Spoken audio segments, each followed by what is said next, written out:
اس کے بغیر ہم اکاؤنٹیبل نہیں ہو سکتے. اور اگر ہم اکاؤنٹیبل نہیں ہیں تو ہم جناب جاوید اختر صاحب سے پوچھیں گے کہ آپ بتائیں کہ پھر سفرنگ اس دنیا میں کیوں ہیں؟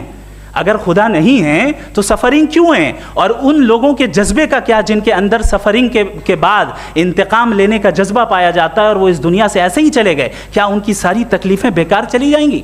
اب آ جائیں اسی ایگزامپل کی طرف کہ بال، مجھ سے اگر کوئی پوچھے اس بال کو کس نے بنایا اور یا اس ایکسپینڈڈ بال کو کس نے بنایا، میں کہوں گا کہ چونکہ یہ یونیورس اور اس یونیورس کی تمام چیزیں کانٹینجنٹ ہیں. کانٹینجنٹ ہونے کا مطلب یہ ہوتا ہے کہ جو اپنے ایگزسٹنس پہ کسی کے اوپر ڈیپینڈ کرتی ہو، تو ظاہر ہے یہ یونیورس کانٹینجنٹ ہے. اور اگر کوئی چیز کانٹینجنٹ نہیں ہے تو میں ریکویسٹ کروں گا کہ مجھے دکھا دیں کہ کون سی چیز یونیورس میں کانٹینجنٹ نہیں ہے، ہم بھی ذرا غور کر لیں اور ہم بھی دیکھ لیں.